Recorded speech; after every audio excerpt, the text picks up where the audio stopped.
አሰላሙ አለይኩም ወራህመቱላሂ ወበረካቱ። ውድና የተከበራችሁ የቻናሌ ተከታታይ ቤተሰቦች እንደምን አላችሁ? በያላችሁበት ዓለም ዳርቻ ሰላማችሁ ይብዛ። ሰላም ለህዝባችን ሁላችሁንም ሰላም ብያለሁ። ሙስሊም ክርስቲያን ወገኖቼ በያለንበት ዓለም ዳርቻ ሰላማችን ብዝት ትርፍ ይበል። ወጥቶ ተመቅረት ይጠብቀን፣ ያሰብነው ሁሉ ያሳካልን፣ ከመጥፎ ነገር ሁሉ ይጠብቀን እላለሁኝ።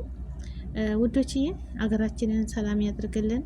ሰላሙን፣ አንድነትን፣ መተባበርን፣ መተዛዘንን ይስጠን። ሰላም ለሀገራችን፣ ሰላም ለህዝባችን እላለሁ። ውድ ሀገሬ ልጆች እንደምን አላችሁ?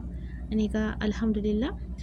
ዛሬ የመጣሁበት እንግዲህ ርዕሴ እህታችን ፋፍጦማ ታውቋታላችሁ። እንደኛው ስደተኛ ነበረች። አሁን ሀገሯ ላይ ያለችው አልሐምዱሊላ። ያው ያማታል። አላህ ይሽፊሃ ያ ረብ፣ ሁወ ሻፊ ነው።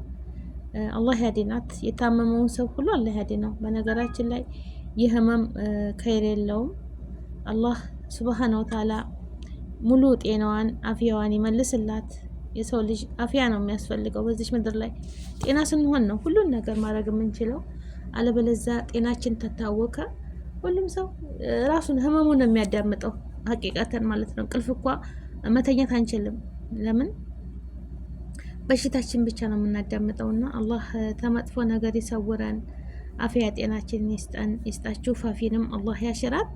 የኔ ውድ ትታዛዝን ቪዲዮዎቿን እያየው በቀደም ልጇን አቅፋ ትንሽ እንኳ ለዚሽ ሲል እንኳ ትንሽ ቢያቆየኝ ትንሽ ባሳድጋት እያለች ስትል እናት ከባድ ነው ወላሂ። የባለፈው ስትታመም ሀገሯ ልገባ ስትል ይችን ሮመዳን እንኳ በጾም ተውበት ባደርግ ብላ ነበር። አልሐምዱሊላህ ይኸው ሁለተኛ ሮመዳን ደረሰች። አላህ ምን ይሳነዋል? ከነጭራሹ አላህ ንቅል ሊያደርግላት ይችላል። የአንገት ካንሰር ከባድ ነው። የሁሉም ቦታ ከባድ ነው። ግን ጉሮሮ ላይ የወጣ ነገር ከባድ ነው። ወላሂ ከባድ ነው ሀቂቀተን። ያኔ መጠጣት መብላት ሁሉን ነገር በዛው ስለሆነ የማህፀን ምናምን ትንሽ የጡት በቃ ሁሉም በሽታ ከባድ ነው በነገራችን ላይ ወላሂ። በተለይ ደግሞ ያው ጉሮሮ ላይ ሲሆን ለመኖር ስንል ሲባል መብላት አለ አይደለ? ህመም ሲኖር ህመምተኛ ስትሆኑ ትንሽ ትንሽ እህል ትቀምሱ ማገገም ትችላላችሁ አይደለ? ታገግማለን፣ ያኔ እናገግማለን ምግብ ከበላን። አያቴ ይል ነበረ አላህ ለጀነት ይበለው የእናቴ አባት፣ እከሌ ታሟል ሲሉት እህል ይቀምሳል? አዎ ይቀምሳል። እከሌ ታሟል እህል ይቀምሳል? አይ እህል አይቀምስም ሲሉት አይ ይሄ በጥናት ታሟል አላህ ይድረስለት ይል ነበር ማለት ነው። እና እህል ታልተበላ የሰው ልጅ አያገግምም። ዋናው ነገር ለመኖራችን ሚስጥራችን ምግብ መብላት ነው። የሰው ልጅ ታልበላ ታልጠጣ መኖር አይችልም። እና እህታችን አላህ ሙሉ አፍያዋን ይመልስላት። አላህ ሱብሃነሁ ወተዓላ አይቸግረውም። ሙሉ ጤናዋን ይስጣት። ፋፊን አላህ ያሽራት ነው የምለው። አላህ ያሽራት። ወላሂ የሰው ልጅ ወዶ አይደለም በሽታ የሚያመጣው ካላህ ነው። አላህ የሚወደውን ይፈትናል። ግን ፈተናውን ቀላል ያርግላት። አንችልም። የበኒ አደም ነገር ከባድ ነው። እና አሁን ሰሞኑን ደግሞ እህቶች ብዙ እህቶች የሚያዝኑላት አለ። በውጭ ሀገር እንደዚህ በስደት ያሉ መሎክያ የሚባል አለ። መሎክያ ምግብ እሷ ትፈልጋለች። ያንን መሎክያ እህት የምትወዳት እንዲህ በስደት ላይ የምታያት እሷ ገዝታ አዘጋጅታ እንግዲህ እህት ፈኪያ ላይ አስቀምጣላታል። የተቀብላ ነበረ። እሷ ደግሞ ያንን ምግብ ለመስጠት ፈቃደኛ አልሆነችም እያለ ስታለቅስ አይቼ ነው ወላሂ የገረመኝ ማለት ነው። እንግዲህ ከውጭ ሰው አዝኖ ልኮላት እህታችን ተቀብላላት ያንን ምግብ ማለት ነው። መሎክያ እንግዲህ ሲባል ታውቁታላችሁ፣ የምታውቁት ታውቁታላችሁ። የኛ አብዛኛውን ደግሞ የኛ ልጆች አይወዱትም እሱን ምግብ። ግን በጣም ቆንጆ ምግብ ነው፣ ለሰውነትም ተስማሚ፣ በተለይ ለህፃናት ለታመመ ሰው ሲበሉት አያስቸግርም። ገባችሁ? ህፃናትም እንደዚህ ብዙ ማኘክ ስለማይችሉ ዝም ብሎ ትበሉታላችሁ። የሚገባ የሚዋጥ ነገር ነው እና እንደዚህ አያስቸግርም። ብዙ አኝኩኝ የማይልም የተፈጨ ስለሆነ ማለት ነው። እና ለህፃናት እንዲህ ለታመመ ሰው በተለይ ደግሞ ጉሮሯን ስላመማት እሷ ያስፈልጋታል ያ ነገር ማለት ነው። እና ልካልኛለች ብላ ስደውልላት አታነሳም፣ ስደውልላት ታሾፍብኛለች። በዋትሳፕም ሪከርድ አድርጌላት ሪከርዱን እያየች ዝም ትላለች። ምን አድርጊያት ነው ምናምን እያለች ስታለቅስ ግርም አለኝ። እና እንደው ለፋፊ ያልታዘነ ለፋፊ ሩህሩህ ያልሆነ ሰው በቃ ምንድን ነው መጨረሻችን ማለት ነው። የሰው ልጅ እንግዲህ አንዴቱ ስትልክላት እሷ ስትቀበል ያንን መሎክያ ይዛ ምን ያደርግላታል? ፋኪያ ማለት ነው ምን ያደርግላታል? እኔ እንጃ። የቆየ በፊት ታናግረኝ ነበር፣ በጣም ተወደኝ ነበር፣ ትንከባከበኝ ነበረ፣ በጣም ወዳት እህቴ ናት እያለች ነበር ፋፊ ማለት ነው። ያው ቪዲዮ ሰርታለች፣ ቪዲያችሁ ማየት ትችላላችሁ። ፋጡማ ብላችሁ ሰርች ስታረጉ ይወጣላችኋል እሷ ማለት ነው። እና በዛው አጋጣሚ ደግሞ ላይክ፣ ሼር፣ ሰብስክራይብ አድርጓት። አንዳንድ ሰዎች ደግሞ እንደዚህ ኮሜንት ላይ እያስቀየሙኝ አትጻፉ። አሁን ዶክተር አብይ ጋር ሄዳ ውጤቴን አይቻለሁኝ አልሐምዱሊላ ለውጥ አለሽ ብሎኛል ብላለች። ግን ከሚያበሳጭ ነገር ከሁሉ ነገር መራቅ አለብሽ። ተቆጠቢ፣ አትናደጂ፣ ራስሽን ጠብቂ ብሎኛል አለች። ግን ያንን ሰው ሁኑ የማያስባለ የጀማ በተለይ ታማ በተለይ ህፃን ልጅ ሁና ደግሞ አንዳንድ ኮሜንታተሮች ዝም ብላችሁ የምትለቀልቁት ማለት ነው። እዛ ሰውን የሚያስቀይም ስትለምን ነበር። በነገራችን ላይ የሚያስቀይም ነገር አትጻፉብኝ በአላህ እያለች እየለመነች ነበር እህታችን ማለት ነው። እናንተ ለምን ትኮምታላችሁ? ይሄ በሽታ እኮ ቀላል አይደለም። አንቺ ምድረሻ አንቺ ኧረ ተው፣ ኧረ አላህን ፍሩ እናንተ።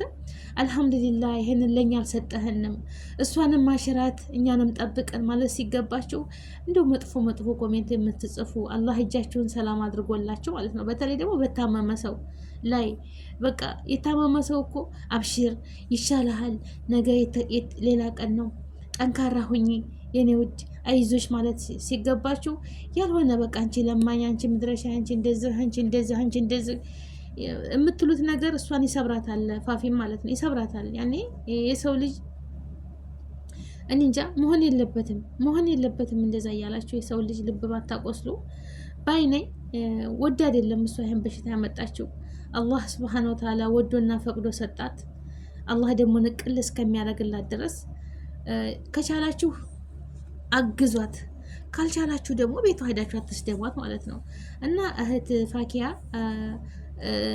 ሙስሊም እህትሽ ነች፣ አግዣት። የሰጠቻትን ደግሞ እቃዋን በአማና ብታቀበያት ፈቃደኛ ናት። እሷም ያው ግን ፋፊ አልቀበልም ብዙም ልጆች ምን አስባ ነው እንደዚህ የከለከለችሽ? ምንድን ነው ከአሁን በኋላ ብትቀበይም ሊወትሽ ያሰጋሻል። ያው ብዙ የሚጻፍ ነገር አለ አይደለም? ምን አስባ ነው ይሄን ሁሉ ስትለምኛ ዛሬ እንዲህ ያለችሽ እምቢ ያለችሽ ምናምን እያውላት ነው። እሷም ያን አልቀበልም እንግዲህ ለምን ሳት ቆየችው? ያችን የላከችላትን ልጅ እህቴዋ ከሰማሽ ሁለተኛ ብትልኪልኝ ብታዘጋጅልኝ ደስ ይለኛል ብላታለች። እንግዲህ እዚህ ሀገር ያው መለኩያ እዚህ ሀገር በደረቁ ይሄዳል። እርጥቡም ቶሎ የሚደርስ ሆነ እርጥቡም አለ። ማሻላ ባረከላ። አገራችንም እኮ መዝራት ይቻላል ያ ጀማዓ፣ ይሄን ነገር ማለት ነው። አገራችን ይኖራል፣ ግን ያው እኛ ስለማንመገበው ነው እንጂ ይኖራል። ሀገራችን የማይበቅል ነገር የለም ማለት ነው። እኔ በሱ ምትክ የሚሰራው እንደውም ወደኛ ሀገር ሳማ አብዛኛው ደግሞ ልጆች ነው የሚገርፉበት ማለት ነውና ወደ ላይ ወደኛ ሀገር ይሰሩታል። ድሮ አያቶቻችን ምናምን ሲሉ ሰማለሁ። እና በነገራችን ላይ ሳማ በጣም ቆንጆ ምግብ ነው ይላሉ። አገራችን ብዙ ቦታ አለ፣ እሱን ይመስላል ማለት ነው። ያ ግን ሳማ ያቃጥላል። ይሄ ግን መለኩያው ምንም አይልም፣ የሚያቃጥል ነገር የለውም። እና ልላቸው የፈለኩት እህቶቼ ማለት ነው፣ እናንተ ሰላም የሆናችሁ፣ እናንተ ያልታመማችሁ፣ እናንተ ምንም ያልሆናችሁ ሰዎች በሰው ላይ አትዘባበቱ። ነገ ጧት በእናንተ ላይ ምን ተኝተን ስንነሳ በእኛ ላይ ምን ተፈጥሮ እንደሚያድር አናቅምና ተቻላችሁ መልካም ንግግር ተናገሩ፣ ካልቻላችሁ ዝም በሉ። ዝምታ ጥበብ ነች ለአንድ ሰው ማለት ነው። ያንን ሰው ያ ሰውዬ የያዘውን ራሱን ነው የሚያውቀው። በቃ ጉዳቱን ጥቅሙን የሚያውቀው ያለበት ሰው ነው እንጂ ሌላ ሰው አያውቅም። ገባችሁ አይደለም? በቃ ክፉ የሚሆን ደግ ያለበትን ችግር አደጋ የሚደርስበት ራሱ የቀመሰው ሰው ብቻ ነው። ያልደርስበት ሰው እኮ ህመም ክል ለመመው ተናገር፣ ራብ ክል ለራበው ተናገር፣ ችግር ክል ለቸገረው ተናገር ይባል የለ። አንድ ሰው ላልቸገረው ሰው ብናወያየው ምንም አይመስለውም። ለምን? የችግርን ምንነት ስለማያውቀው ማለት ነው። ህመምን ደግሞ ያልታመመ ሰው በቃ ቀላል ነው የሚመስለው። እና ከቻልን በገንዘባችን ካልቻልን ደግሞ በዱዓችን እንደዚሁም ደግሞ በጥሩ ንግግራችን ሰው ልናግዝ ይገባል እንጂ እንደዚህ በሰው እንትን ላይ መረማመዱ እንደ አግባብ አይደለም እህቶቼ ማለት ነው። አልሐምዱሊላህ በሉ እናንተ ጤና ላደረጋችሁ ጌታ አልሐምዱሊላህ። አላህ ሱብሃነሁ ወተዓላ ተዚህ ጉድ ለጠበቀን ጌታ ብለን ዱዓ ማድረግ ነው ለሷን እንዲያሽራት እንጂ በታመመ ሰው ላይ ሙድ መያዝ ምን ያደርግላታል? እንደዛ አልሰጣትም። ይሄንን ሌላ ሰው ሰደቃ አምጥቶላት እንደገና ደግሞ ሌላው ሲቀማት ያናድዳል። ይሄ ነገር ምግብ ነው ዛሬ ተበልቶ ቀን ቁርስ ምሳ በልተው እንደገና ደግሞ በኋላ ላይ ሌላ ምግብ የሚያስፈልግ ነው። ይሄ ምግብ እኮ ቁም ነገር የለውም። ወላሂ ወመላችሁ ይሄ ነገር እሷ ስለምትፈልገ ነው ከጅዳ ድረስ አገር ያስመጣቸው ማለት ነው። አገሯ ላይ ቢኖር በዛው በግቢዋ በአካባቢዋ ቢኖር ሰው አታስቸግርም። ይሄ መለኩያ የሚባለው ማለት ነው ቅጠል ነው። ስለዚህ እንዳውም ምን ትፈልጊያለሽ ጠንክሪ በሏት እንጂ በኮሜንትም እየሄዳችሁ ልቧን አትስበሯት። የሰው ፊት እሳት ነው። ጠባአን እንረዳሻለን እናግዝሻለን ብሉ የሚሉ ደግሞ አታ ባለቤቷ ጋር ነበር የምትመጣው ፋፊ ማለት ነው። ባለቤቷ ማጠገቧ ቁጭ አድርጋ እንደዚህ እየተጫወቱ ላይ ብላይ እንደዚህ ምናምን ስትሉ ባለቤቷ በቃ አልመጣም። የሰው በቃ ስድብ እኮ መጥፎ ነው ወላሂ። በተለይ ደግሞ የሰውን ችግር አይቶ የሚያውቅ የሰው ፊት ቆሞ የማያውቅ ሰው ልመናም አይችልበትም እኮ በራሱ ጉልበት በላቡ ጠብ አድርጎ የሚኖር ሰው ደግሞ እንደዚህ ከባድ በሽታ ሲመጣ ሳትወዱ በግዳቸው ሰው ፊት ትቆማላችሁ። ወላሂ ተሰው ፊት አላህ ይጠብቃችሁ ፍቶቼ። ከልመና አላህ ይጠብቀን፣ እርዱን ተማለት አላህ ይጠብቀን፣ ከመጥፎ ነገር ይጠብቀን፣ ያሰብነውን ሁሉ ያሳካልን። አላህ ቤተሰቦቻችንንም እኛንም ይጠብቀን፣ ከመጥፎ ነገር ሁሉ ይሰውረን፣ ረጅም እድሜ ከጤና ጋር ያኖረን። ቤተሰቦቻችንንም እኛንም አገራችንንም ሰላም ያደርግልን። እንደው ሰው ፊት ቁሞ ተመለመን አላህ ይጠብቃችሁ። እርዝቃችንን ሰፊ ኢማናችንን ሙሉ ያደርግልን። ወንጀላችንንም እንደው እንደ ባህር አረፋ ቢበዛም አላህ ይቅር ይበለን ያብስልን። እሱ በረህመቱ በዝነቱ ማለት ነው። የሰው ልጅ ወንጀለኛ ነው። አላህ በረህመቱ ስተተኛ ነን። በረህመቱ በዝነቱ እሱ ይቅር ይበለን እንጂ ከሰው ስተት አይጠፋም። እና በስተታችሁ እየታረማችሁ ሰውን አታስቀይሙ ማለት ነው። አላህን የሚከለክለውን ነገር ፈጣሪያችንን የሚከለክለውን ነገር እንከልከል። አንድ ሰው የሰው ልጅ እሱ ታመሙ ህመሙን የያዘው ራሱ ያ ሰው ነው። እናንተ ላይ ምንም የሚያደርሰው ነገር የለም። ከቻላችሁ እንዳልኳችሁ በዱዓ ከቻላችሁ በገንዘብ ከቻላችሁ ደግሞ ያው በንግግርም እኮ ጥሩ ንግግር በመጻፍ አይዞሽ ትድኛለሽ ኢንሻአላህ ይመጣልሻል። ምንም እኮ ችግር የለም። ከተባበርን እኮ ምንም የሚከብድ ነገር የለም። ግን የሰው ልጅ አስተሳሰባችን ሁሉም የተለያየ ነው እና ውድ ሀገሬ ልጆች ላይክ፣ ሼር፣ ሰብስክራይብ በማድረግ ቻናሉን አሳድጉልኝ። አጅር የምታገኙ ከኔ ካይሁን ከአላህ ነው እና ሁላችንም ልቦና ይስጠን። ልቦና ይስጠን። ዋናው ልቦና ላይ ሰው ልጅ ማስተዋልን፣ ማስተንተንን፣ ማገናዘብን ይስጠን። እንደው ዝም ብለን እንደው ምህር ብቻ ሳይሆን እያስተዋልን እያስተነተን የሰው ልጅ ሰው ሆኖ ለምን ተፈጠረ በቃ ልናስብ ነው። ዛሬ ምን ላይ ነኝ ያለሁት ነገ ምን ላይ እንደምወርቅ አላቅምና አንተ ተወከለኝ ብሎ ዱዓ በማድረግ በማስተንተን ብዙ ነገር መራመድ እንችላለን።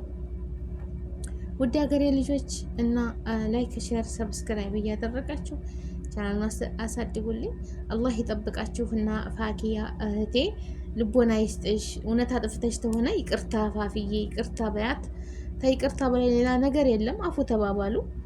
የሰው ልጅ ፋፊም ባላህ እጅ ተይዛለች። በሽታው በጣም ከባድ ነው። በጣም ከባድ ነው። ለዛውም ጎበዝ ነች። በማትሄድበት የለም በቃ ለመትረፍ የማታረገው ጥረት የላትም። አፋር ድረስ እየሄደች ሙቀቱን ምኑን ተቋቁማ መቼም ያው ሰበቡ ማድረስ ነው። አልሐምዱሊላህ እስከ ሮመዳን ድረስ እቆያለሁ ብላ አልነበረም። ይኸው 2 ዓመትን ጨረሰች። አልሐምዱሊላህ ሁለተኛዋን ደግሞ ሮመዳን ቢመጣ ይኸው 2 ሮመዳን ልጾም ነው ማለት ነው። አላህ እስከ ጭራሹ ንቅል አድርጎላት ረጅም እድሜ ልጆቿን የምትድር የምትኩል አላህ ያድርጋት። አላህ አይቸግረውም። ማንም እንዲሞት አይፈልግም። ሞትን በጣም ነው የሚጠላው በኒ አደም ማለት ነው። ወላሂ ሞትን በጣም ነው የምንፈራው። ግን ምን ከይር ስራ ሰርተናል ለኛ ለዛች ለቤታችን የምኮን ነገር ምን አድርገናል ነው ብለን ማሰብ ያለብን። ሞት ብትሮጥን ብንደብቅም አውጥታ ትይዘናለች። ቀናችን ሲደርስ ልፍ ማለት የለም። የሰው ስለታመመ አይሞትም፣ ስላልታመመ አይድንም ማለት ነው። ጤናማ ቁሞ እየሄደ እያለ ቁጭ ባልንበት ያው አጀላችን ሲደርስ የምንሰናበት ናት። አላህ በዚች እድሜያችን እንግዲህ ተጥፋት ካለብን ወደ አላህ በተውበት ተጸጽተን የምንመለስ የሰው ሀቅ ማንነካበት በቃ አላህ ያድርገን። ካቲማችን ያሳምርልን። ረጅም እድሜ ከጤና ጋር ያኑረን። አላህ ያሰባችሁትን ያሳካላችሁ። ሰላም ለሀገራችን፣ ሰላም ለህዝባችን እላለሁ። ላይክ፣ ሼር፣ ሰብስክራይብ አድርጉ። ያሰባችሁትን ሁሉ ያሳካላችሁ። ፋፊዬም አላህ ያሽርሽ ነው የምለው። ሰላም አለይኩም ረህመቱላሂ ወበረካቱ።